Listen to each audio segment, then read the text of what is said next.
Welcome to my garden on our farm in East Texas. If you watched my farm video from last week, you'd see how we built this new orchard. It goes around the whole garden now, and today I'll be planting trees. Now yesterday was only 92, the feels like was 95. The feels like for real was death.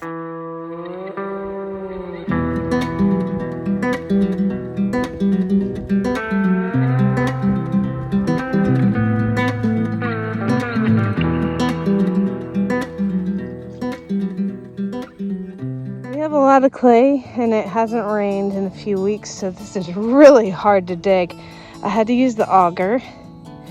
Most of the time you're gonna get 2 times the width of your tree, but not any lower. Laura's husband, Laura from Garden Answer, her husband says, plant it high and it won't die, plant it low and it won't grow. And we have found that to be true, especially when it's super wet in the springtime. You want it to have more drainage rather than sitting in the water because it can rot out the roots. So I wish I could get this wider, but I have lots of trees and they're not happy in their pots. So I'm just doing it like this. I'm also putting some organic fertilizer. You don't want to put synthetic because there's already synthetic fertilizer in here and you don't want to burn anything. So it's okay to overdo with organic. So I'm just mixing that with the native soil. I filled it with water to see if I could dig some more, but it's just going down. It's not getting the sides really softened. So I've just got to plant. It's hot and these trees need to be potted. The peaches aren't as bad, but the apples are really starting to suffer. So I got to get these in the ground. All right, I don't know if you can tell, but the soil level comes about here. So this is just barely above that soil level. And I do have some space around here. You just want to loosen it up so the roots can actually break away and go into the native soil. We're supposed to have rain next week, so hopefully on Tuesday we're supposed to get like over an inch, so hopefully that happens. Everything needs it. I already put some Miracle-Gro on the bottom and I added my fertilizer, and now I'm gonna mix in a little bit of the native.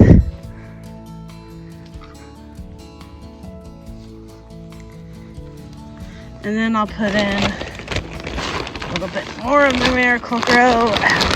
I got this on sale because it has a hole in the side. Okay.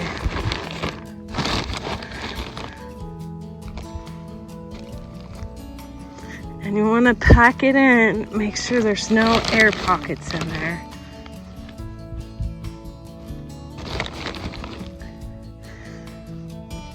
I would also suggest, if you're going to mow around your trees, that you get rid of the extra soil, because it will, at least ours doesn't really pack back down.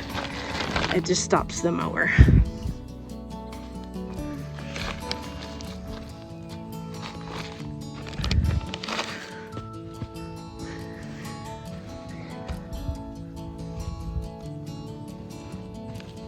I always leave a little extra piled up.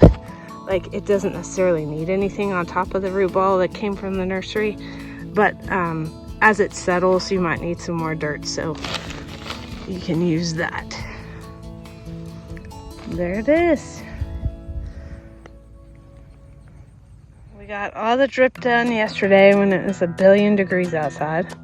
So we have the supply line running down and then down that way, and then 1/4 inch drip with emitters every 6 inches over here. So I watered these well when I put them in, and then yesterday I let the drip run for 30 minutes, and then this morning at 5 a.m. it ran for like 8 minutes. So it's thoroughly moistened, even way over here, so it's done a good job. Oh, and now I'm putting the little guards around the trunks. It's nothing fancy, just so the edger doesn't hit them. So you can connect these and make them double their size, but you just wrap them around and then use wire to secure them on. 1, 2 peaches and 5 apples. We've got Anna apple, 2 pink ladies, which are the best. a Fuji and a Gala. And then I'll have to work on taking this fence down. I'm taking this old fence down because we have the new fence up. You can probably barely see it. I can barely see it in this phone, but you can see where the T-posts are. There you go. We just have it temporarily up here until we get the other T-post knocked in because the ground is so hard right now. And we'll be using these T-posts to move out to the rest of it. So I'm removing the fence, the rabbit fence, and the channel in this area, and I'll be replacing the channel. This is like ragweed, random Thai basil that seeded itself. There's some basil in here, but all it does is crush down the channels. That's what I'll be doing for all day, I'm sure. Exciting stuff. As you can see, the grasshoppers have been munching on my stuff, so I have sprayed them, but I've also replaced some of them because I have extra. Not that the grasshoppers aren't chewing on those as well. They seem to like the Copenhagen cabbage the most, because that's the most decimated. Whatever this broccoli is, Destiny broccoli, I have it in chicken wire, which doesn't deter the grasshoppers, obviously, because the other cabbage, the Copenhagen cabbage, is also in that. This cabbage has the pest cloth on it, and maybe that's helped, but it's mainly going to help when they start heading so they don't get cabbage moths. So I am going to put this a little bit tighter around everything. I just haven't figured out how I'm going to, I think I'm going to loop some pecks around it. Here's all my leftovers that the grasshoppers have been feasting on. My purple cabbage, they don't seem to like that as much, so that's good. They are eating it though. It's the cabbage they love. So I'm gonna get this planted in my in-ground portion, just so they're in the ground. It's supposed to rain tonight, so rainwater is always better than city water. I do water these by hand with rainwater that we collect in an IBC tote. It's right there if you can see it. That's what I use to hand water. So they're getting that, but they're in pots and they dry out really fast. And they're super root bound now because they've been in here since mid-July. So they need to be out and putting on growth and stuff. Today is 93. Tomorrow's high is 82. And it looks like we're getting, knock on wood, looks like we're getting out of the 90s. I know better than that, but you know what? I'm gonna go on with my life thinking that we're not gonna be in the 90s anymore this year, however ridiculous that sounds. I'm not sure if I've shown y'all the in-ground portion. I have a couple rows of beets, Detroit beets and golden beets, and they haven't really come up yet, just those two, but I'm gonna give them more time. But I think they're just waiting for different weather. I would too. One of my goats, Grace, got in here and ate the tops of some of these and pulled them out. And then we had a few die off here. It looks like two or three died off on that side. Otherwise, just random die-offs. I put garlic, but these are the Texas Super Sweet. I put a row of leeks here where I ran out of Texas Super Sweet. These are my Grand X onions. I had 3 rows, but they were so small that a lot of them just dried up and went away. So there's not many of them left. I might put some seeds in there and just see what happens. I think I've done it before, I can't remember. But because I had so many die off, I just consolidated them to one row, and then I have cosmic purple carrots. We'll see what happens there. I'm not hopeful because I never have good luck with carrots, but I can't stop trying. I just got a generic garlic from Lowe's. I'm tired of buying expensive garlic because it's ridiculous through seed companies. Anyway, it's soft nut garlic because we're a short day. Uh-oh. Ooh, the door just came down on one of my favorite cows. I have spinach. You know what? I put a slash here and didn't didn't finish it, so I don't know if I have anything on that side. Maybe I was wanting to put something else and I forgot. Well, we'll find out. Maybe lettuce on this side. If nothing comes up, I'll just put lettuce in there. It's too hot for lettuce right now, though. And then I got a row of parsnips here. Again, we'll see what happens. I've never had even one germinate of parsnips. He's gonna get that caterpillar. And then here's my extra plants. I have purple cauliflower back there, which is really doing better than the other cauliflower. Regular snowball cauliflower, and then some cabbage. Here I give him lots of space. I don't think this one's gonna make it, but that's okay. And then different cabbages there that I have left over. And I was gonna run water, but I think I'm just gonna risk it here and just scatter this. So we'll see how it goes. I got plenty. This is just for cover crop, so I don't have a bunch of weeds, and it's gonna put nitrogen in the soil. I'm just gonna do a little bit of that. I'm gonna seed it pretty thick. It's spilling out of my bag here. This should be pretty cool. I'm pretty excited about the buckwheat. I could try it, you know, as a grain. Anyway, I'm gonna keep spreading it. I'm at Atwood's right now because I got my first paycheck from YouTube, so I have y'all to thank. It only took me 4.5 years to get $153. Anyway, I thought I would share with you what I was gonna get. I'm looking at real exciting stuff. Here's one of the things I got. I'm gonna go try it out. As Derek says, the ground is harder than woodpecker lip.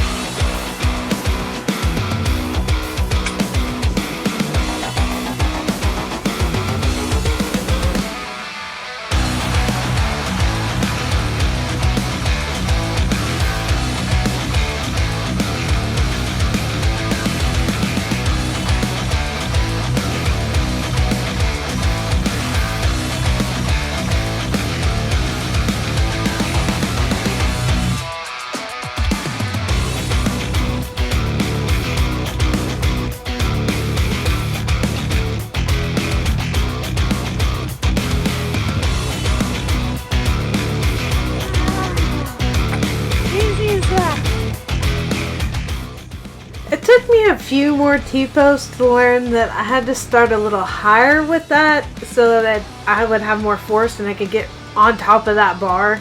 So some of them I had to slowly work out and move those notches down the whole way. As predicted, thank goodness we got some rain. We got about 1.25 inches and it softened everything to make working in there a dream. And you can tell there's a beautiful north wind coming in, cooling Texas down. Please stay around. Cooler temperatures only get colder.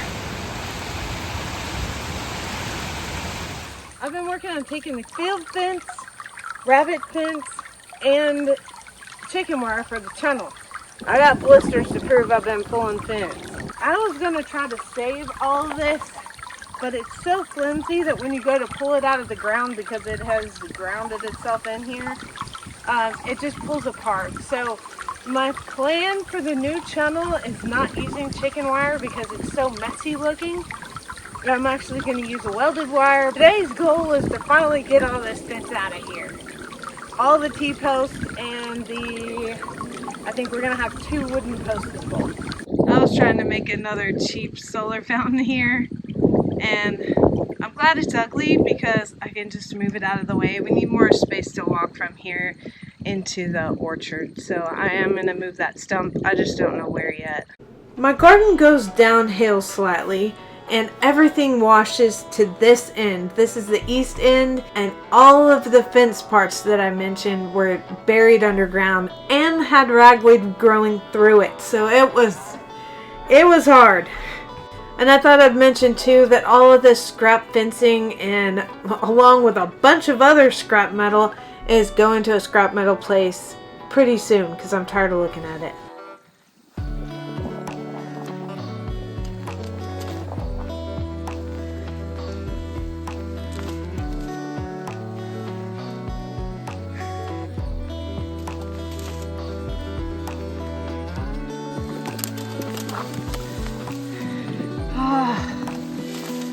that's it. I didn't even show you the hard stuff. It just rained yesterday, so it softened up the ground. All this dirt had washed here where the fence line ended and kind of piled, whereas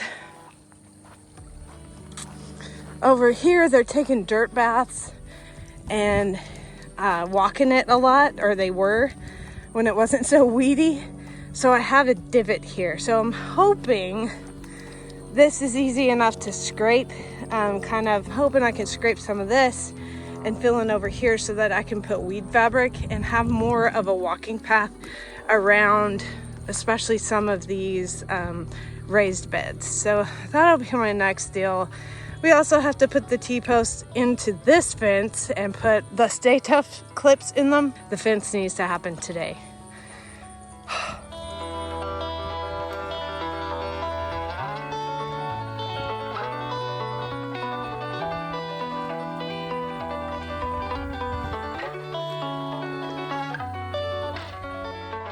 Right after Derek got to the farm, we pounded the T-posts in because we knew the ground wasn't going to get any softer than this, and we needed to not take any more chances with the cows getting in or the goats getting under the fence or something like that. So here we are putting in all the T-post clips. We use a Stay Tough brand and you spin it with a drill bit. It's really cool and really fast.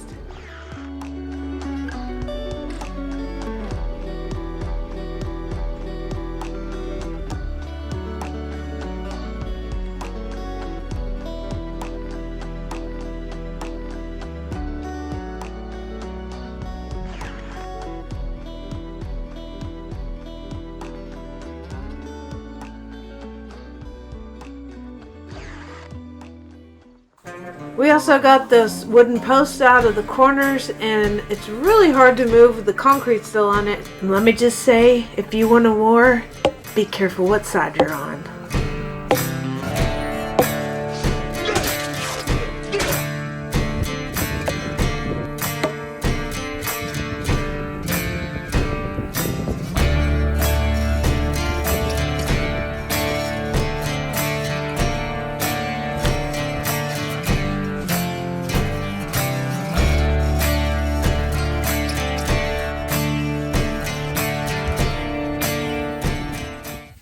If you like this video, feel free to subscribe. I upload some Wednesdays and all Sundays, and you can keep watching us grow our farm. Have a good one.